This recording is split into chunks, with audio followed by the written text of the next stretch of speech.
All I know is right now is the happiest that I can feel, the happiest that I've been.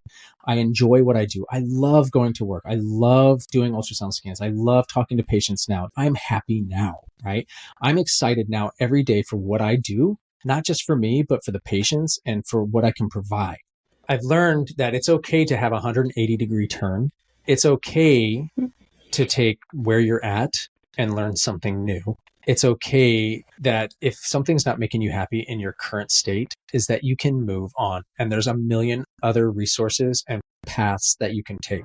Hey there, and thanks for listening to the Beyond These Clinic Walls podcast.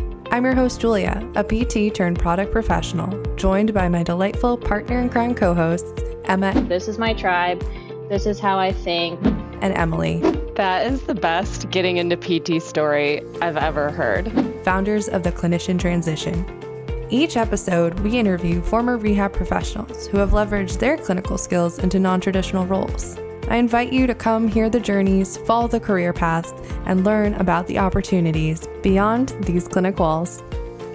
On today's episode of Beyond These Clinic Walls, we are joined by Ryan Martin. Ryan is a physical therapist and board-certified musculoskeletal sonographer. He is the co-director of education at AMSKU, the Advanced Musculoskeletal Ultrasound Center, and currently works with Modern Physical Therapy as a managing partner and treating clinician. As an avid educator, Ryan has taught across the nation for various institutions, companies, and physicians for MSK Ultrasound, and is a current board member of the Arizona Physical Therapy Directors Group. Beyond being a seasoned physical therapist, Ryan is also an innovative content creator and the force behind physical therapy outside the box, a place to share ideas, challenge norms, and stimulate innovation while redefining what it means to be in healthcare. We hope you enjoy today's conversation and get swept up in Ryan's radio voice as much as we did. Happy listening. I was going to ask you what type of tea you're drinking. Whatever I took out of the cabinet in the clinic. Are you like a tea drinker, or is this like it's late in the day and I need a caffeine hit and I can't commit to coffee because it gives me the jitters? No, I think that's exactly it. It was, I looked at the coffee machine. They have a Keurig in this office, and I said, no. It's too strong. And so then I looked at some of the tea stuff, and I just grabbed one that had pretty colors, and I said, that looks nice. Yeah. I said, I'm going on a podcast. I need a pretty tea. So yeah, that's perfect. Yeah, I feel like coffee can be like a slap to the face, and then tea's much more like, let's align your chakras. And I'm like, yeah, let's do that. I feel good. I love Too it. bad people can't see this because it's all audio. I'm actually probably obnoxiously, like all over the place here. So like, I'm very animated, when I teach and I'm in clinic with patients and stuff like that, I'm probably way too animated. So. Yeah, well, that's a good transition. You just dropped a few of the things that you do. My first question that I ask all of our guests is to tell us high level. It's like the tell me about yourself story. Just brief overview. We're going to dive into everything, but just tip it off with who is Ryan? Existentially, as I ask a very existential question. Keep it brief. Wow, that was deep. But let me break down who Ryan is in 3 words, right? No. So yeah, again, I'm Ryan. I am a physical therapist. But when I say I'm a physical therapist by education. So I went to PT school, but outside of PT school, I've really changed what I've done. I probably only practiced as a true PT for about 1.5 years, maybe a little bit more. But outside of that, I went directly into imaging, MSK ultrasound specifically. So I am an MSK ultrasound specialist. I am a physical therapist. I do treat on occasion. But that's only because of my other role, which my other role is I'm a business partner in 5 brick and mortar clinics that have physical therapy and sports medicine. So if anything should ever happen, they can call upon me and I can come in. So if somebody's sick or goes on vacation or whatever, so I can still treat as a physical therapist, but my main role is MSK ultrasound from an education point because we teach it in our clinics. So we need somebody there to help teach the clinicians on how to do that. So that's really who I am and my role on what I do. And then I also have an education platform that we utilize for, outside of our clinic walls. I love it. Yeah. And outside clinic wall, look at you tying it right in from the get-go. I didn't pay Ryan to say that. But no, that was one of the things I think that we connected on initially. I think going to be a common theme throughout this episode is clinicians being able to take seats at different unique tables and thinking outside of the box and beyond the clinic walls. Can you tell us a little bit about like how you got into ultrasound and imaging from the get-go? I can. No, it's funny because before we got onto the show here, we talked a little bit about our friend Erson Religious, and on his show, he asked me the same question. And I don't want to tell this story twice, but what I will do is I'll give highlights of it. Is Perfect. When I came out of school, I went right into management, and it was probably one of the worst things I could have done without experiencing the full clinician life and going right into management. So if there's anybody out there that thinks that management's the right way to go right off the bat, well, maybe it is, but for me, it wasn't. And during my trials and tribulations of management, I had overseen 7 or 8 clinics that were tied to pain management. So they were physical therapy with pain management. So they did injections, radiofrequency ablations, nerve burns, all that kind of fun stuff, right? And so this was during the opioid pandemic. And during that time frame, I was in charge of 7 clinics, and I had to bounce between all different places in the Phoenix area. And it was burning me out. And so one specific time, and this is what I talked to Erison about, was one specific time, and I got locked into a room with a 350-pound schizophrenic with bipolar, locked into a small room, who admittedly said he had claustrophobia as well. And the reason that we got locked into that room was because I had a conjoint room with the check-in room for the pain management clinic. And my PT evaluation room was just a door from that same waiting room. So what had happened was the MA just kind of walked over and says, "Ryan, I need to shut this door." I said, "Okay, that's fine." I didn't know that this gentleman had all these other disorders. And again, this room was maybe a 10 by 10, just an evaluation room. It wasn't anything special other than that. It had a plinth and a computer table. And it was just me and him and this large human being. And they closed the door, and he's getting fidgety, and it's taking longer and longer and longer. And I tried to peek my head out the window or out the door to see if I could at least let him out.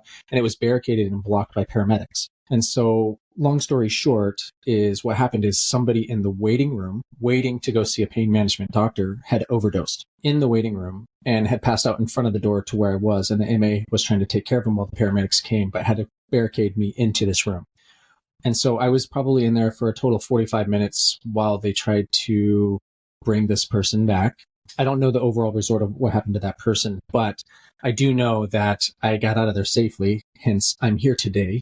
But what ended up happening was a week prior to that, a gentleman by the name of Jared Bowen, a business owner, and he's a good friend of mine, had approached me and said, "Hey, do you know anything about, doing ultrasound? Would you like doing ultrasound?" And I laughed at him. I said, "No, all the literature supports that ultrasound is, a sham at best. It's good heat." And he's like, "No, not therapeutic ultrasound, diagnostic." I said, "Listen, I left med school to go to PT school. I was like, I'm not a radiologist. I can't do this." He's like, no. Hear me out. And so that was a week prior to this like crazy incident that happened in this pain management clinic. And I blew him off. Prior to that incident, I was like, you know what? Literally, I was on the phone with Jared Bowen, like within a day of that situation. Yeah. I said, "Hey, tell me more about this ultrasound thing." And the rest was history. The rest was history. So that's kind of the same story that I told on another podcast, but I gave you a little bit more flavor. No, I know. We appreciate the flavor. Yeah. I feel like there's always those pivotal moments in it where, we've had a lot of guests on the show where there's been like kind of in the back of their mind, thinking about making a transition or thinking of a different way of delivering care. Sometimes it just takes one of those moments to kind of switch the direction on it for sure. I was saying, it was just a true slap to the face. And prior to that, I had no anticipation of leaving physical therapy. I had no thoughts of any changes. I thought I was happy. I truly thought I was happy.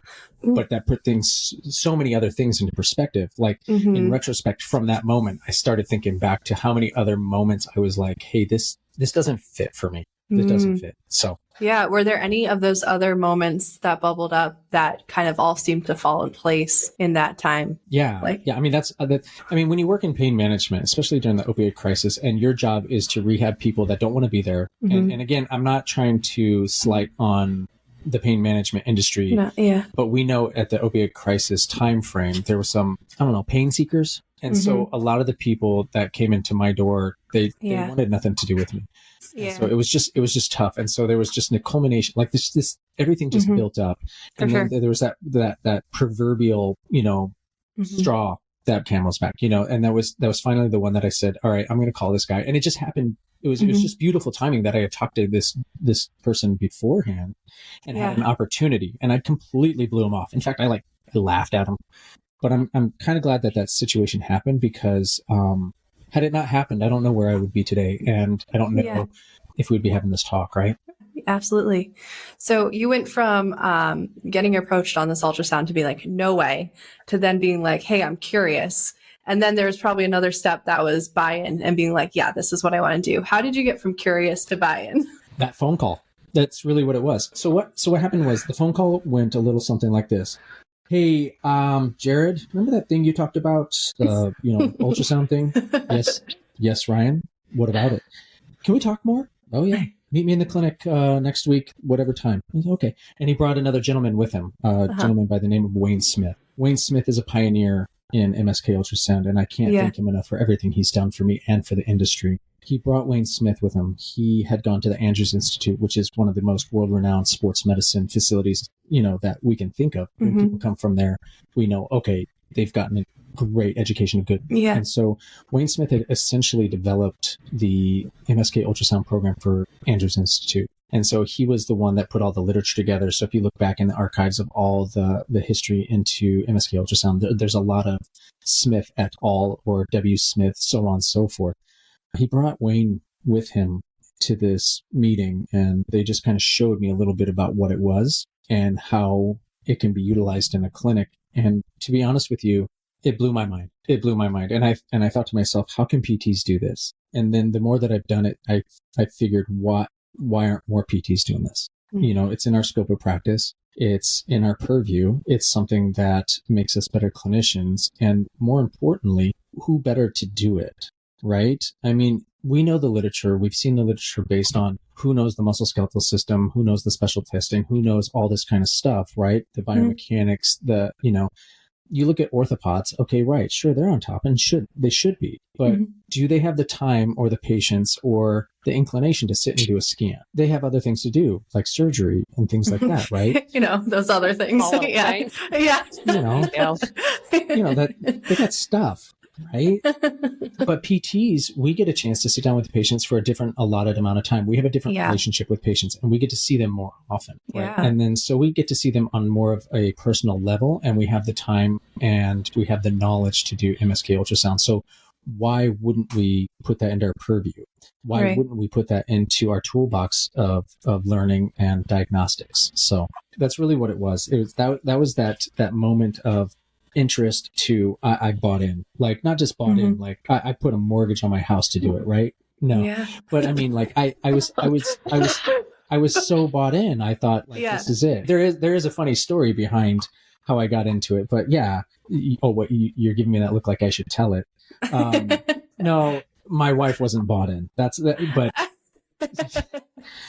because she saw me go through PT school, and she thought I was giving that all up to go into essentially, and again, most people that at that time, we're talking a decade, you look at it and you're like, a sonographer, like the term sonographer. Oh, like you're going to be a rad tech, like you have a doctoral degree and you're going to go be a rad tech. So there was a lot of pushback. And I think in the past 5 years alone, so much more education has come out to what it can and can't do, that it's gotten a lot more recognition. And more importantly, it's gotten the respect that it probably deserves. It's not there yet, but it's getting there.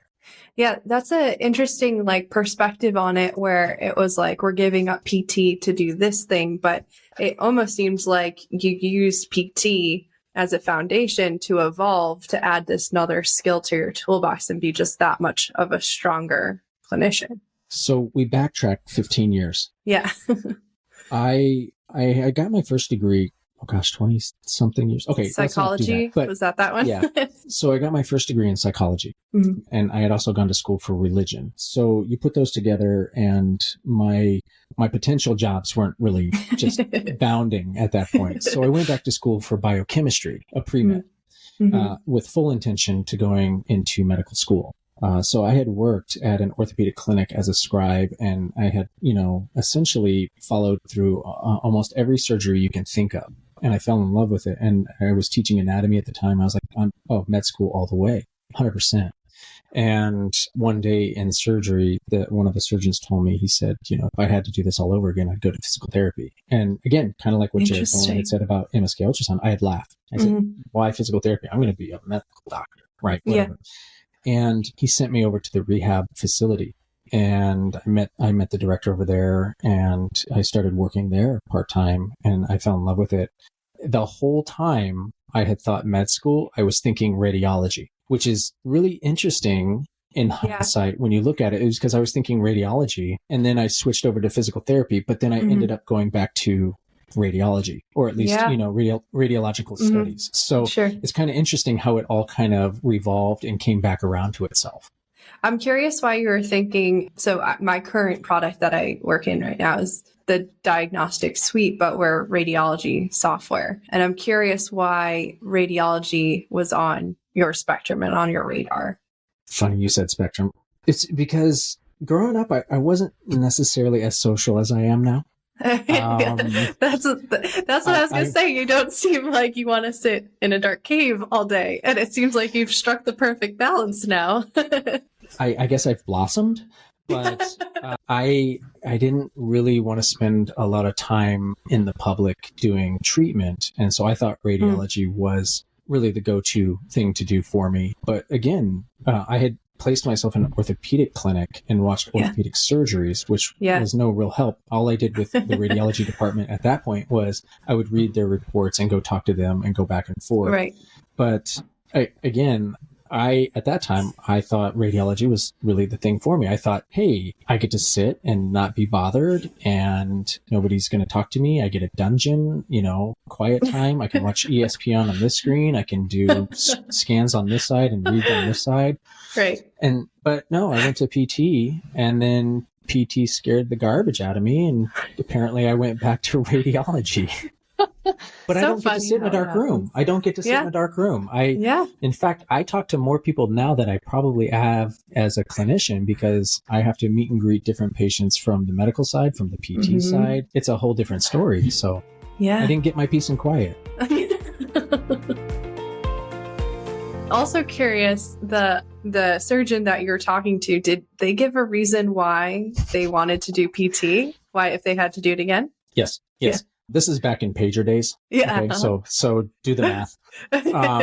I remember following him, talking to him, and he always checking his pager, always checking his pager, always checking his pager. Quality of life for him was tough. And he said it's not just him. And so not only would they do their clinic time, they would do their surgical time. And then they also got called into hospital time for like emergency type surgeries and stuff. I just remember him kind of just looking down, just kind of like defeated, thinking to himself. He's like, and you could see like the pager was going off. I don't know who it was, but I can imagine on the other end of that pager was something that was not fun. Yeah. And he just kind of looked at me and said, Ryan, if I had to do it all over again. And he had just said that to me. And it meant nothing to me at that point in time until I got sent over to the rehab department, and I saw what they were doing over there. And I was like, oh, this is cool. This is fun. And oddly enough, I hate saying this, but oddly enough, it was harder to get into PT school than it was to medical school. And that has nothing to do with medical school. It has nothing to do with how hard medical school is or anything like that. I think it had to just do with how many placements of people there were. The medical school had like 250 open seats or something like that, whereas the PTs on average had like 30, and there was much less schools. It was a little harder for me to actually get into PT school, and I had to do more prerequisites. I had to go back and actually take a few more things just to get into PT school. One theme that I'm noticing that strikes me that a lot of people that I come in contact with maybe struggle with, and you kind of alluded to this with your wife, was, you thought, oh, I've already gone this far and, I've already become a PT. But one theme that I'm noticing from you is you seem to not fall prey to the sunken cost fallacy, where it's like, oh, I've already gotten this far, I can't go back. Because you told a couple stories where, you did a 180-degree turn. So what's going on with you, do you think? Where's your brain at? Apparently money doesn't mean anything to me, like debt, like it's monopoly money at this point. It's like, oh, these ledgers that I'm looking at, is that real? No, I'm fine. No, I here's feel the like thing. I'm in the midst of wedding planning, and I feel like my mentality is slowly getting to that spot. No, it's like I read this book on behavioral economics, and it's smarter to turn around. It's not as smart to keep going. Anyways, you go. No, actually, I agree with that statement 100% because again, you don't necessarily know like how happy the other thing's going to make you, right? Until you try it. I don't know. Maybe I'm like one of those people in the checkout aisle that just has an impulse buy. I don't know. But what I do know is that the decisions that I've made in my life, had I gone to rad school, I don't know. I don't know how things would be different. Had I stayed with pain management, I don't know. All I know is right now is the happiest that I can feel, the happiest that I've been. I enjoy what I do. I love going to work. I love doing ultrasound scans. I love talking to patients now. Yes, not hiding in the closet or hiding in that dark room. No, I feel like all the decisions that I did make, sure, maybe I could have been happier doing something else, but I wouldn't know the difference because I'm happy now, right? I'm excited now every day for what I do, not just for me, but for the patients and for what I can provide. That's awesome. Maybe this was the best choice. Maybe it wasn't, but how do I know? All I know is right now, I love what I do. That's awesome. Oh. Such a happy story. We love that. So you mentioned something before. You said right when you got out of school, you took the management route, and then you decided that that really wasn't the best path for you to take without having that patient care experience. Can you tell us more about that? And this is my opinion. Okay. I was new to physical therapy. So how would I know how to be a physical therapist manager? How would I know how to manage other therapists? I mean, I know how to manage people.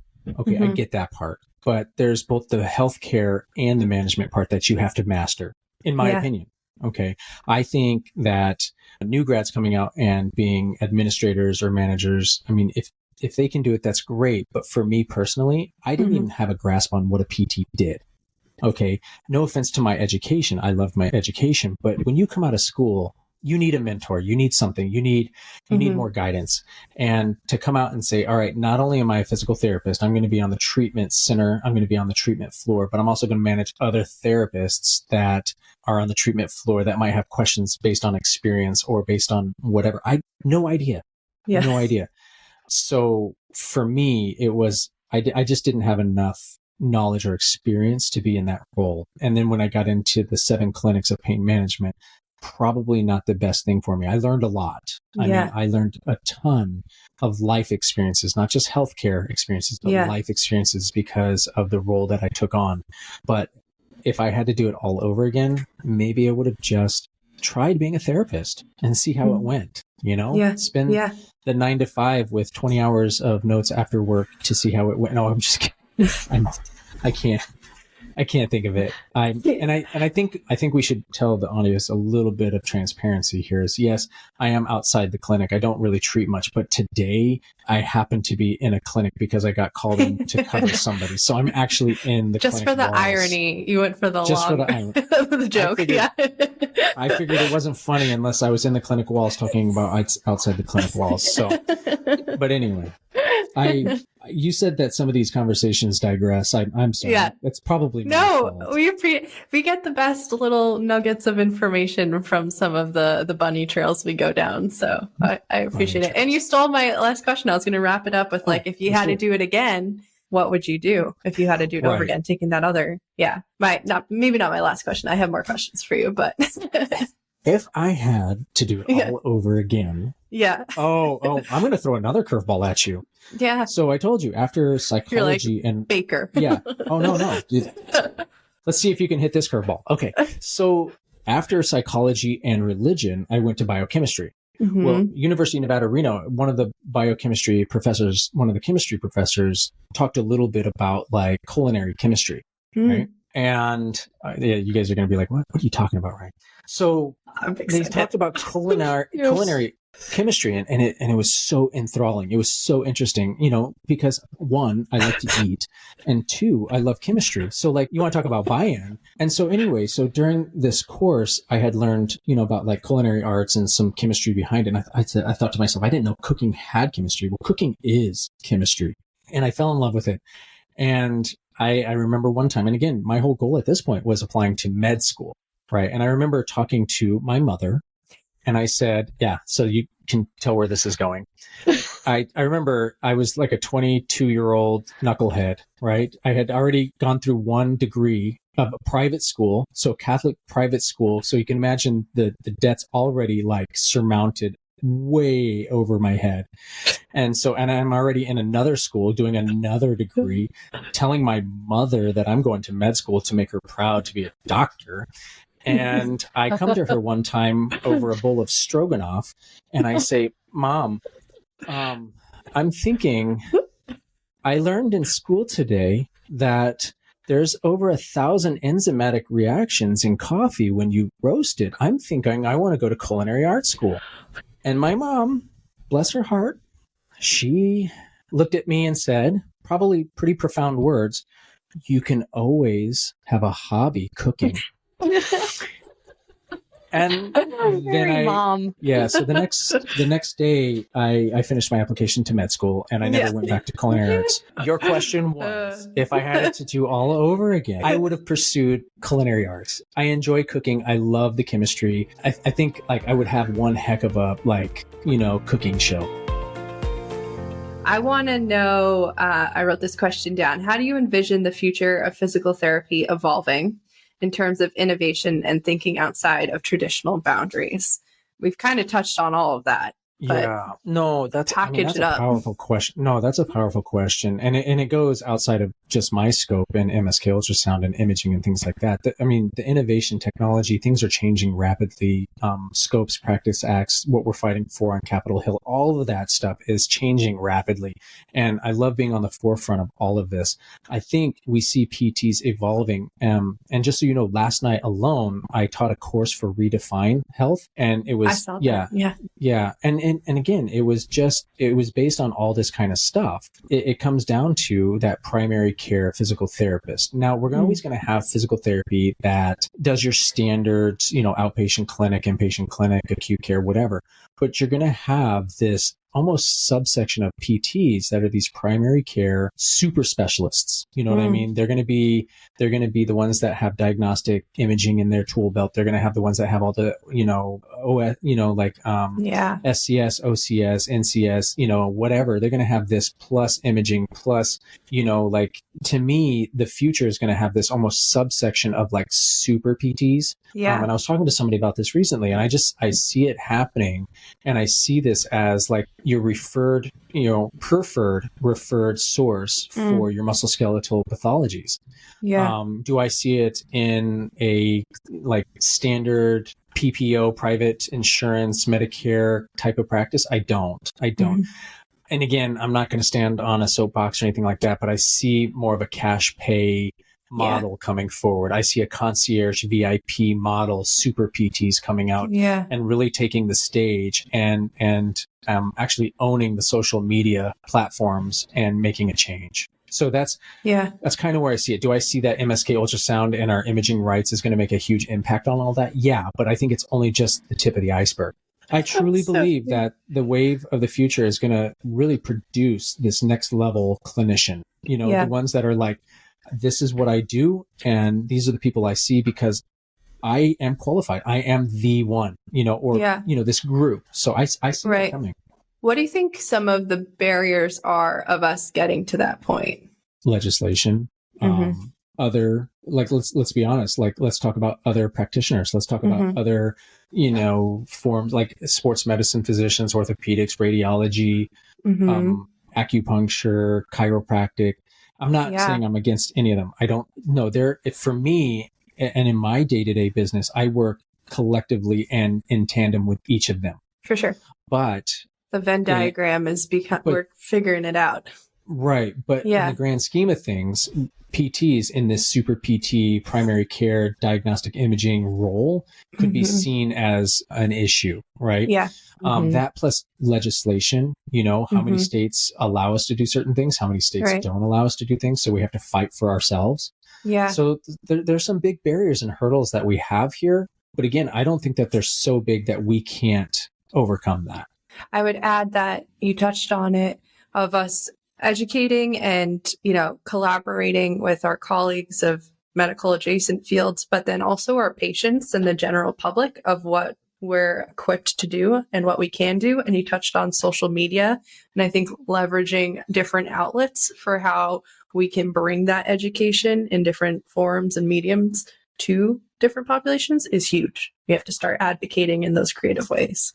You hit a chord with me on that one for sure. If anybody ever follows me on LinkedIn, or if anybody knows what my social presence is on LinkedIn, I'm a big advocate for dismissing a lot of the bro science. I'm a huge advocate for taking the mic away from some of these social influencers that don't need to be talking about medical or, and again, I'm not trying to advocate to shut them down. What I'm advocating is for all of us healthcare providers is to stand up, is to bring ourselves to a next level and promote the correct information with empirical data, with statistics, with science, and with the education to back it up. So no, I'm not downplaying the bro science, but I think that it could be more silenced and more education can be promoted if more of us get out there and take that role. Yeah. I don't even have a retort. I just bro science. I just need a hype person, go.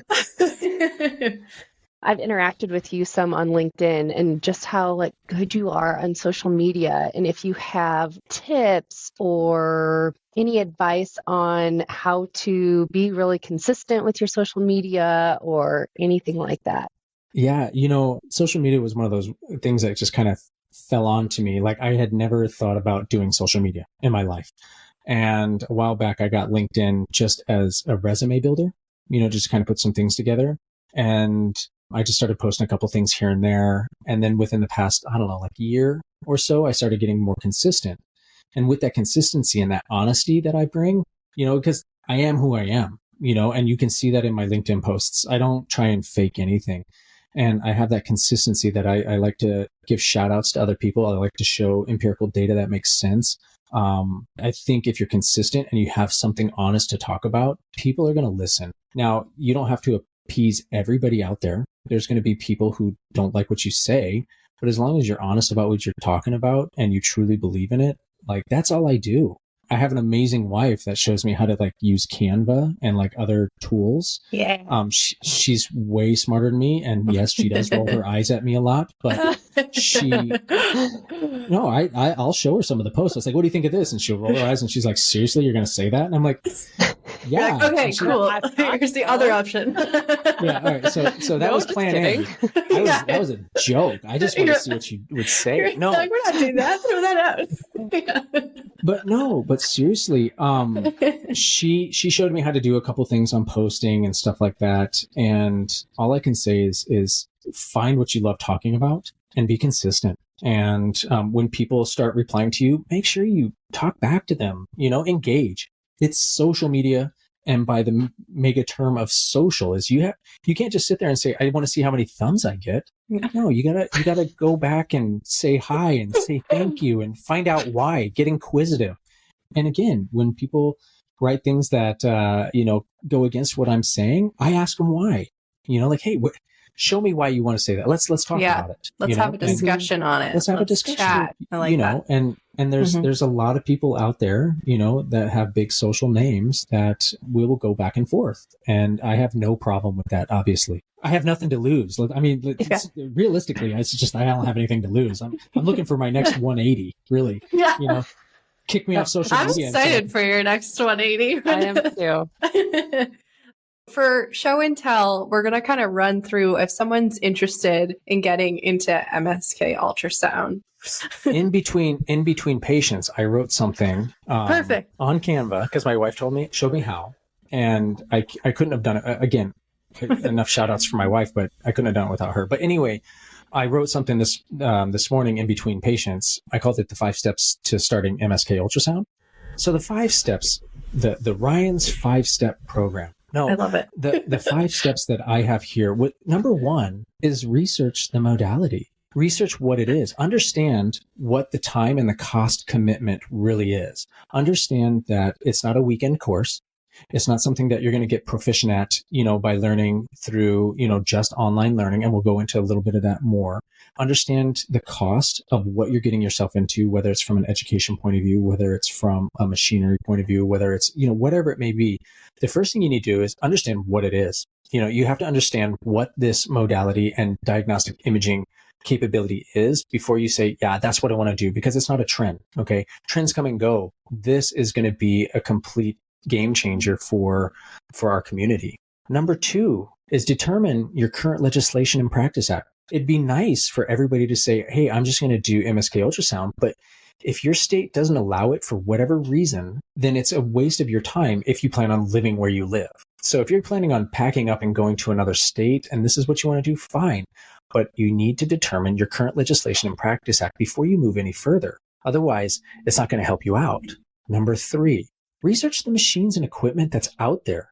Understand what you can afford, what they can do. Get your hands on them, call some reps, get a feel for what it is. So research the machines and see what they are and how does it fit your personal needs and your personal clinical role, and what is it that you can spend, or what will reimburse you? Do you understand reimbursements? So research the machines and the equipment that are available to you. Number 4, research and locate education programs, mentors, or a series to learn MSK ultrasound.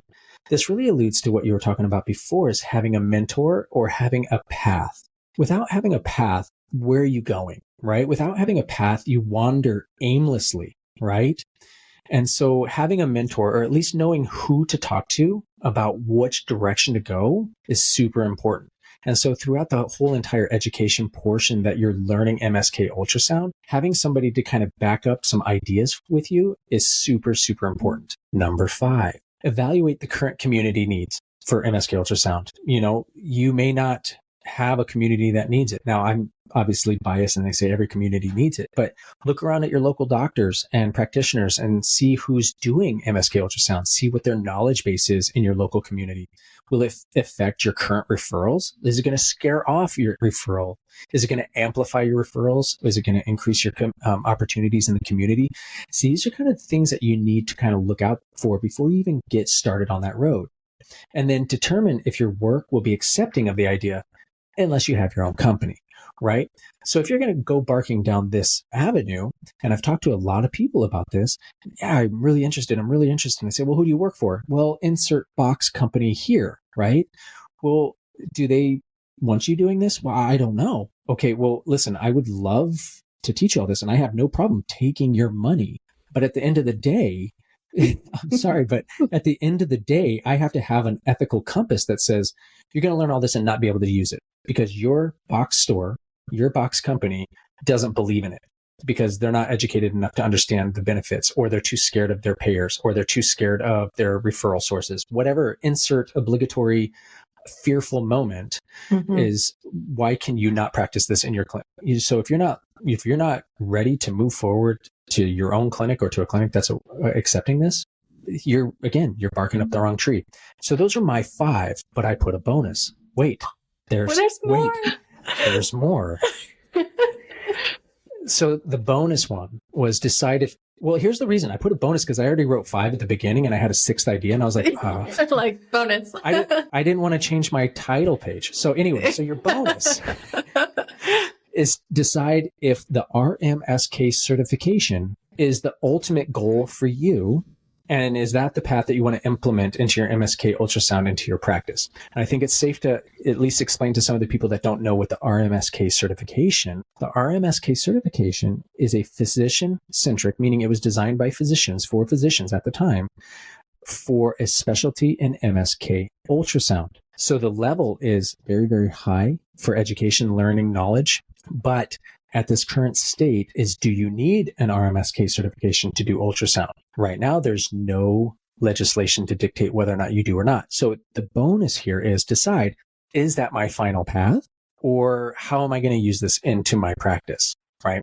So those are Ryan's 5+1 guides into the MSK, and what it really is it's a brain teaser. It's a way for people to think like, all right, let me use these guides to understand whether or not this is something I want to pursue or that I'm ready to start thinking about. Now, then I look back to your cheat sheet and I see tips for what happens after you become certified. I think that's huge because you're not done.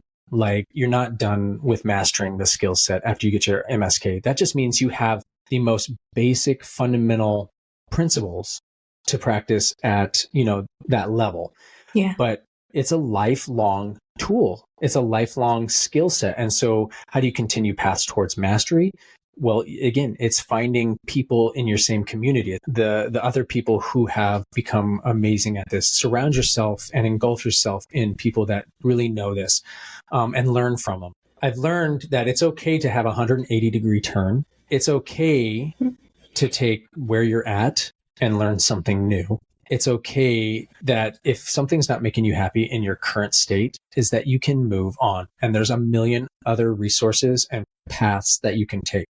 And then what would I tell Ryan 10 years ago? This is what I would tell myself. Hey, continue where you're going because you're going to be happy. Yeah. Continue down the path you're going because guess what? It's bright. It's fun. Nice. And you're going to be excited. So I wouldn't tell myself to be shy of anything. I wouldn't tell myself to avoid anything. I would really tell myself, hey, I'm just coming back here for 10 years to tell you, you're doing good. You're doing fine. Just a pat on the back and keep going. Love it. Well, Ryan, this was like absolute pleasure. This was a great episode. Thank you so much for being on here. As we wrap up our episodes, usually Emma does this, but we appreciate your time. We appreciate everything you're doing for the community. Is there anything that us on this podcast or our listeners can do for you? In the words of Joe Dirt, I just want everybody to keep on keeping on. Don't. Oh, I'm serious. Like, just enjoy what you have. And if you really don't enjoy it, do that 180. Find what makes you happy and go for it. That's it. That's all I ask from people. I don't ask for any endorsements. I don't care if you go to my website. I don't care if you go to my LinkedIn. You know what? Just go live your lives. And if you want to learn stuff, come find me. Obviously, I like to talk. So You've blossomed and now you're the talker. If people are like, I got to talk to this guy, where and how can they find you? I mean, LinkedIn is really one of my main formats. If you can find me on LinkedIn, Ryan Martin something I should probably know it. Maybe I can link it somewhere. It's like, hey, can you link my own link? Because I don't know. We'll link it in this bio for sure. Okay, thanks. I appreciate that. No realistically, send me a personal message on LinkedIn. Let's chat. If you have any questions about what I do, why I do it, or anything like that, come find me. So I enjoy talking to people. I enjoy what I do. So yeah, just find my link on their link and we'll link up. I don't know. Just keep linking. We'll get there one day. It's just like a series of links, right? So yeah. Chain link. Yeah, there it is. Perfect. All right. Thank you, Ryan. Thank you, everybody, so much. And I appreciate everybody out there. And I appreciate you two for allowing me to disturb the force. Ooh, and a little Star Wars action. Thanks to everyone for listening to this episode of the Beyond These Clinic Walls podcast. As always, be sure to follow us on LinkedIn and Instagram at Beyond These Clinic Walls for all the latest updates and episode releases. Make sure to join the Clinician Transition group on LinkedIn and Slack to be part of the networking community for like-minded rehab professionals. Questions, comments, concerns, or do you know someone who might make an excellent guest on our next show? Reach out to us at beyondtheseclinicwalls@gmail.com. And as always, thanks so much for listening.